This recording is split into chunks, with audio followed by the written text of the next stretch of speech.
ये बजट सिर्फ आंकड़ों का पुलिंदा नहीं है, बल्कि इस देश की 140 करोड़ देशवासियों को के सपनों को पंख देने वाली एक युगांतकारी पहल है।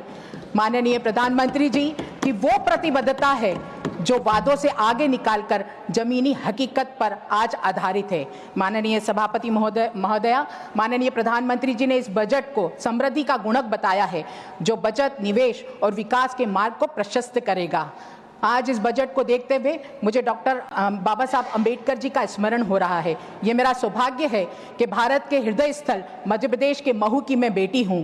वो महू जो बाबा साहब अंबेडकर जी की जन्मस्थली है और जिनमें माननीय मोदी जी के नेतृत्व में पंच तीर्थों का निर्माण किया गया है, वो जन्म तीर्थ उनमें से एक है। और मुझे ये बताते हुए बहुत हर्ष है कि उस तीर्थ के निर्माण के बाद प्रधानमंत्री के रूप में पहले प्रधानमंत्री जिन्होंने वहां पर माथा टेका वो नरेंद्र मोदी जी थे।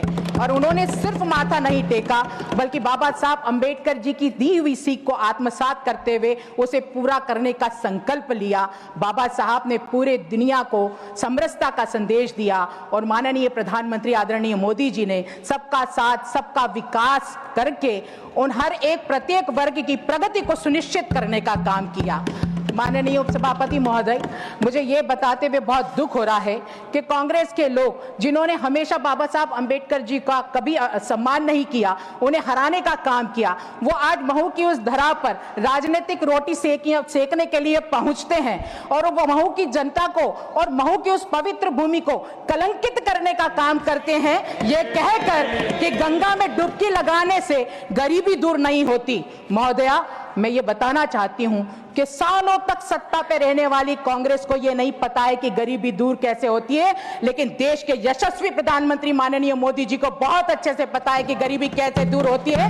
उन्हीं के ये सुशासनों का ये परिणाम है कि आज 25 करोड़ जनता गरीबी रेखा के बाहर आई है। आज हर एक व्यक्ति के सिर पर छत है, हर घर में नल है और नल में जल है, आज हर गांव तक सड़क बनी हुई है। और जब रेल की बात आती है तो मैं मध्य प्रदेश के लिए कहना चाहूंगी कि 2014 के पहले के बजट की तुलना में आज 1 नहीं, 2 नहीं, 3 नहीं, 23 गुना ज्यादा बढ़ाकर बजट मध्य प्रदेश को रेलवे में दिया गया है। मैं बहुत बहुत धन्यवाद माननीय मोदी जी को प्रेषित करना चाहती हूं। आज मध्य प्रदेश में मेडिकल की 2000 नई सीट के साथ ही पूरे देश में 75,000 नई मेडिकल सीट देकर युवाओं को पढ़ने के लिए शिक्षा के नए अवसर प्रदान करने का काम माननीय मोदी जी ने किया है।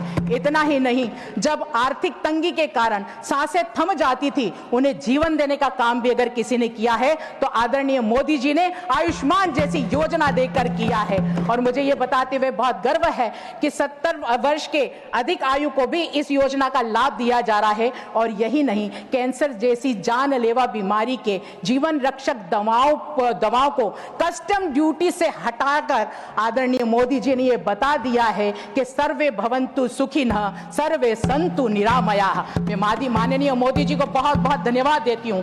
महोदया, हम सब जानते हैं, मैं खुद किसान पुत्री हूं, किसानों को विपक्षी ने हमेशा चुनावी जो घोषणा है उसका पात्र समझा है, जबकि माननीय मोदी जी ने भारतीय विकास के एजेंडे में हमेशा किसान को केंद्र में रखा है।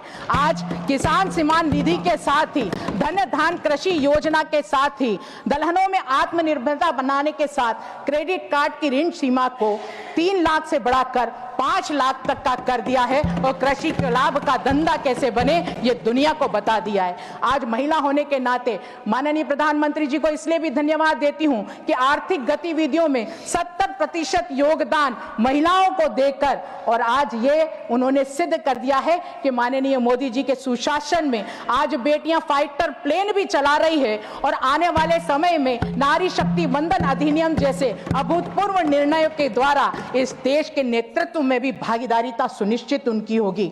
मैं माननीय मोदी जी को कोटि कोटि धन्यवाद इस बात के लिए भी देती हूं कि जब माननीय निर्मला सीतारमण जी ने इस पूरे देश को के सामने बजट को प्रस्तुत किया तो मध्यम वर्गीय परिवार के चेहरों पर खुशियां लाने का काम माननीय मोदी जी ने किया है।